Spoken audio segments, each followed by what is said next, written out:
Everywhere you look, they're there. On our screens, our clothes, our money. Tiny shapes, circles, eyes, crosses, rings, etched into the fabric of daily life. We think they're harmless. Designs, logos, patterns of culture and convenience. But what if they're not? What if these marks are the oldest language on earth? One we've forgotten how to read. For thousands of years, symbols have guided empires, defined faiths, and controlled the masses. They shape belief, emotion, even memory. And today, we worship them more than ever. Because the truth is, we don't see symbols anymore. We live inside them. Tonight, we open that hidden door. Every day, we walk past symbols, logos, designs, shapes that seem harmless, ordinary. But what if these marks weren't just decoration? What if they spoke?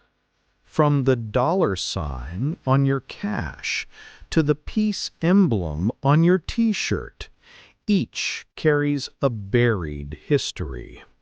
Remnants of meanings older than nations, older than memory. Some were made to unite, others to control.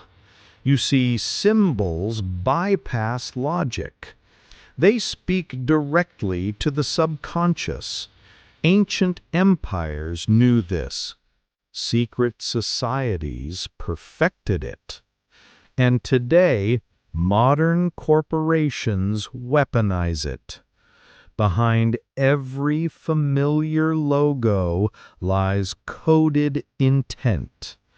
The all-seeing eye, the bitten apple, the eternal yin and yang. They seem innocent, but their roots reach into alchemy, occult science, and the dark psychology of influence. The eye of Providence, a triangle, an unblinking eye. You've seen it on the dollar bill, in pop culture, and in whispers of conspiracy. But this eye's story begins long before America. Ancient Egypt, the eye of Horus, divine sight, protection, power. The eye that sees all and judges none. Over centuries, that sacred image shifted from symbol of balance to emblem of control. When the founding fathers crowned a pyramid with it, they encoded a message few understood. Some saw divine guidance, others a new world order. Freemasons adopted it as wisdom. Secret orders built it into cathedrals, coins, and corporate crests. Today, tech companies mirror its geometry. Circles, triangles, abstract eyes on glowing screens. Coincidence or continuation? Because the eye doesn't just watch. It reminds you that you're being watched. Once you notice it, you'll see it everywhere. A ring, a wheel, a perfect circle. the oldest shape known to man, infinite, unbroken, divine. Ancient kings wore it as crowns. Priests prayed beneath it. Civilizations built their temples to mirror it. The circle has always symbolized eternity, unity, control. In Babylon, it sealed divine right. In Rome, it crowned emperors. In faith, it became halo, perfection itself. And then, corporations discovered its power. Today, the circle dominates branding. Car logos, tech giants, streaming platforms. Why? Because your brain trusts it. It feels whole, safe, eternal. Yet, that comfort is a trap. The same geometry used by rulers to signify order now commands consumers. Every glowing ring, every round logo you press echoes an ancient command. Obey the circle. It promises harmony, but conceals control. The cross. A symbol of faith, sacrifice, salvation. But long before Christianity, it meant something else. Ancient Sumerians carved it to mark the four directions of earth. The Celts saw it as the bridge between realms. The cross was the meeting of heaven and matter, the union of opposites. Then came Rome, the crucifix, an instrument of death, reborn as an icon of hope. When Constantine raised the cross, it united faith and empire and hid power in plain sight. Later, the Knights Templar merged the cross with geometry. Angles became codes, lines became maps, a cross became a compass. Look around. Global flags, architecture, corporate design. The shape remains, always there, always commanding. What began as a sacred mark became a system of rule. Every empire carries a cross of its own design. It slithers through every myth, every faith, every warning. The serpent.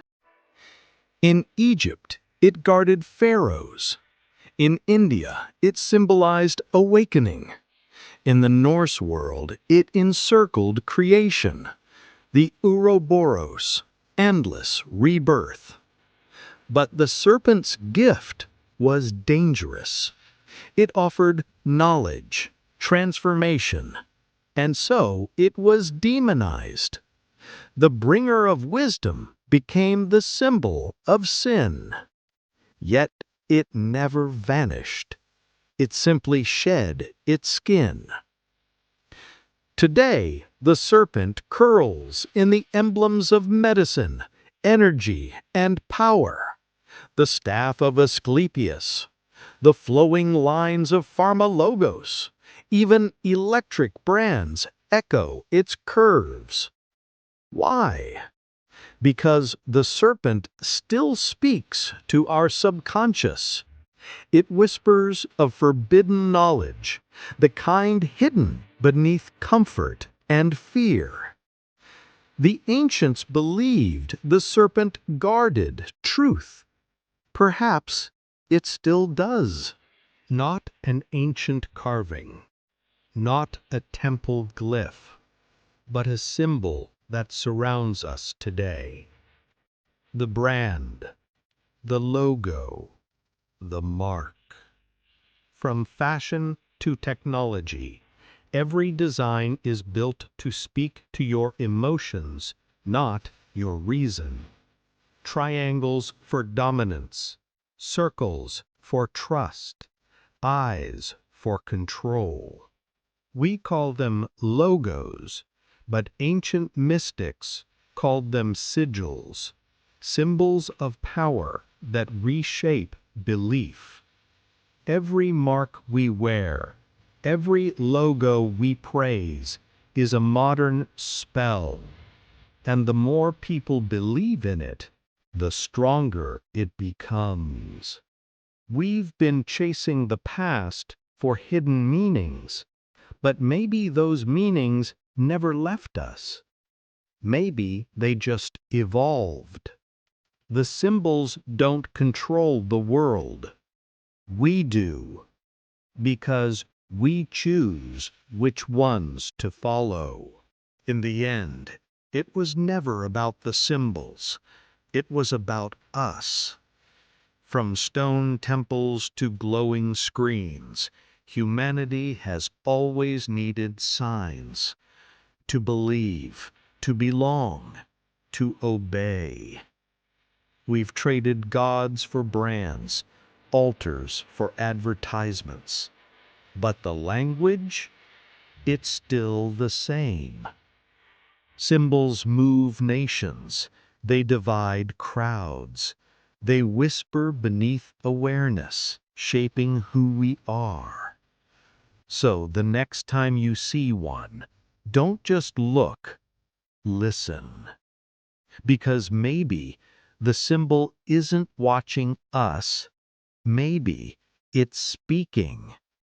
And perhaps it always has been.